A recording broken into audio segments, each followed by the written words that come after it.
절망에 쌓인 채 터덜터덜 엠마오로 가던 제자들이 예수님을 만나고 기쁨과 소망으로 가득 차서 예루살렘으로 돌아왔습니다. 그들이 예수님의 제자들에게 부활하신 예수님을 만났다고 놀라운 소식을 전하고 있었습니다. 제자들은요, 그들이 모였던 곳에 두려워서 문을 닫고 있었습니다. 그때 예수님께서 직접 나타나셨습니다. 아침에는 여인들이 예수님의 부활하셨다는 소식을 전하더니 그 다음은 시몬 베드로, 그리고 엠마오로 갔던 두 사람에 이어 드디어 그들 모두 부활하신 예수님을 만나게 된 것이었습니다. 주님께서 처음 하신 말씀이 무엇이었을까요? 예수님은 그 제자들과 만나서 첫 말씀으로 너희에게 평강이 있을지어다 라고 하셨습니다. 그 말씀과 함께 나타나신 예수님을 보고 아마 그 방에는 기이한 정적이 흘렀을 것입니다. 왜냐하면 그들이 예수님을 버려두고 도망했기 때문에 두려움과 죄책감, 의심과 놀라움, 미안함 등 여러 가지 감정들이 그들 안에 가득 차 있었을 것입니다. 부활하신 예수님이 면전에 불쑥 나타나셨을 때 기겁할 정도로 두렵고 놀랐지만 자신들의 비겁하고 나약한 행동들이 생각나서 차마 주님의 얼굴을 뵐 낯이 없었을 것입니다. 그런 제자들에게 찾아오신 주님은 평안을 선포하셨습니다. 평강이 있을지어다. 이 평강이라는 말은 히브리어로 샬롬입니다. 그리고 헬라어로는 에이레네라고 합니다. 누가복음에서 이 단어를 찾아보면 여러 번 이 평강이라는 단어가 나오는데요, 주의 깊게 보면 누가복음 1장 79절에 첫 장에, 그리고 마지막 24장 36절에 나오고 있습니다.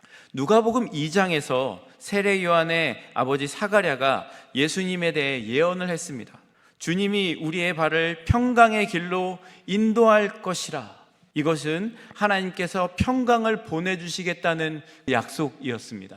그리고 오늘 본문과 평행 본문인 누가복음 24장 그 마지막에 예수님께서 약속한 평강으로 오셔서 말씀하신 겁니다. 평강이 있을지어다. 평강은 평평할 평자, 편안할 강자를 써가지고 한문으로는 평강은 평화로운 상태, 사람들과 갈등이나 분쟁이 없이 화평하고 마음의 염려에서 자유로운 상태, 즉 심리적으로 안정의 상태를 말합니다. 에이레네는요, 성경적으로는 세상이 주는 것과 같지 않는 영원하고 완전한 평안을 말하고 있습니다. 그래서 이 평강이 히브리어로는 우리가 잘 아는 샬롬이고 헬라어로는 에이레네인데, 주님께서 말씀하신 이 평강은요, 하나님은 신학적으로 말하면 하나님은 하나님의 자리에 계시고 우리는 우리의 자리에 있는 것, 이것이 평강입니다. 하나님의 자리에 내가 올라가면 죄가 되는 것이고 그것이 평강을 깨뜨리게 된 것입니다. 인류가 죄를 지어서 하나님의 자리에 올라가서 제자리를 벗어났습니다. 그래서 하나님과 멀어졌습니다. 그리고 그 죄의 유혹은 지금도 늘 우리의 삶 속에 계속해서 도사리고 있습니다. 모든 생물은요, 평안을 원합니다. 사람 역시 누구나 평안을 원하고 있습니다. 신곡을 쓴 단테는요, 이렇게 얘기합니다. 평화란 모든 종류의 화살이 겨냥하는 표적이다. 모두가 평안을 표적을 삼아 살고 있다는 겁니다. 그런데 우리가 평화를 강구하면서도 평화가 무엇인지 모른다는 겁니다. 행복을 위하여 새벽부터 밤까지 뛰면서도 아직 행복이 무엇인지 모르고 있습니다. 그렇게 평화를 갈구하고 평안을 원하면서도 평안의 길을 모르고 있다는 겁니다. 마르크스는요, 세계의 문제는 평안이다 라고 했습니다. 그래서 평안을 얻기 위해서는 경제 문제가 해결돼야 된다. 경제 문제만 해결되면 모두가 배부르게 살 수만 있으면 되겠구나. 누구에게나 공정하게 분배되도록 한다면 세상에는 평안이 올 것이구나 생각했습니다. 하지만 큰 착각이었습니다.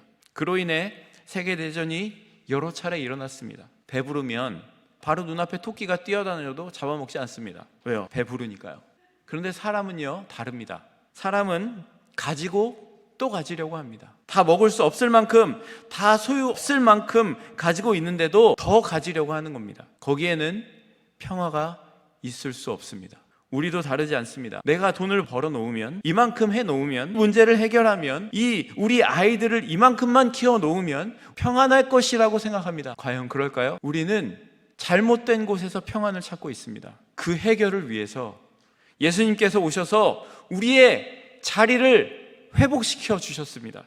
바로 하나님께서 아버지 되시고 우리는 그 자녀가 되는 자리를 회복시켜 주신 것입니다. 주님께서 평강의 왕으로 오셔서 우리를 그 자리에 회복시켜 주시기 위해서 십자가에서 죽으셨습니다. 그리고 부활하셨습니다. 주님께서 평강의 왕으로 오셔서 우리에게 그 자리를 회복시켜 주신 것입니다. 그래서 우리가 하나님께 나아갈 수 있는 그 길을 열어주신 것입니다. 우리가 찾는 이 진짜 평강이 예수님의 부활을 통해서 완성된 것입니다. 우리에게 진정한 평강을 회복시켜 주신 것입니다. 그리고 주님께서 그 평강을 회복하러 오신 것처럼 이제는 우리를 평강의 사도로 보내신다고 말씀하고 있습니다. 요한복음 20장 21절 같이 읽겠습니다. 예수께서 또 이르시되 너희에게 평강이 있을지어다. 아버지께서 나를 보내신 것 같이 나도 너희를 보내노라.